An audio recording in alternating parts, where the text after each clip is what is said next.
मेळघाटच्या ग्रामीण क्षेत्रात अनेक नागरिक मेळघाटातून वाहणाऱ्या नदीमध्ये मासेमारी करून आपले उदरनिर्वाह करतात, तर काही आपल्या खाण्यापुरते मासेमारी करत असल्याची सुद्धा निदर्शनात येते।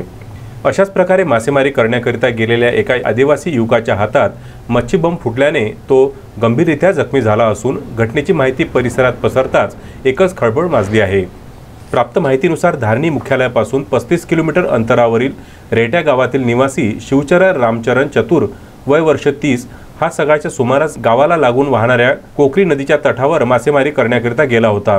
शिवचरण हा मासेमारीकरिता वापरण्यात येणाऱ्या मच्छी बॉम्बचा वापर करून मासेमारी करीत होता, अशी माहिती प्राप्त झाली आहे। या दरम्यान शिवचरणला मच्छी बॉम्ब आपल्या हातातून नदीकडे फेकण्यात क्वचित उशीर झाला व दुर्दैवाने मच्छी बॉम्ब शिवचरणच्या हातात फुटला। शिवचरणच्या डाव्या हातात मच्छी बॉम्ब फुटल्याने त्याच्या डाव्या हाताचा पूर्ण पंजा कापला गेल्याची माहिती प्राप्त झाली आहे। इतकेच नव्हे तर शिवचरणच्या तोंडावर आणि छातीवर सुद्धा काही प्रमाणात दुखापत झाली आहे।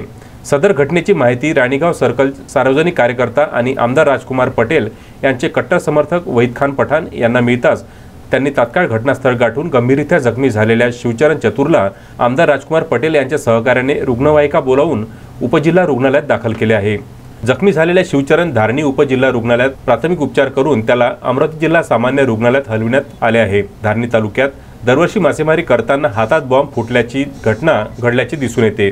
प्रत्येक घटनेच्या वेळी एक प्रश्न उपस्थित होतो की मासेमारी करण्याकरिता सामान्य नागरिकांकडे हात बॉम्ब कोण उपलब्ध करून देतो, याकडे प्रशासनाने गांभीर्याने लक्षात घेऊन त्या दिशेने कार्यवाही करण्याची सक्त गरज आहे, तरच अशा घटनांवर मात करता येईल। तस्मीन शेख, सुलेमान मेमनसह जुगल किशोर जयस्वाल, विदर्भ न्यूज, धारणी।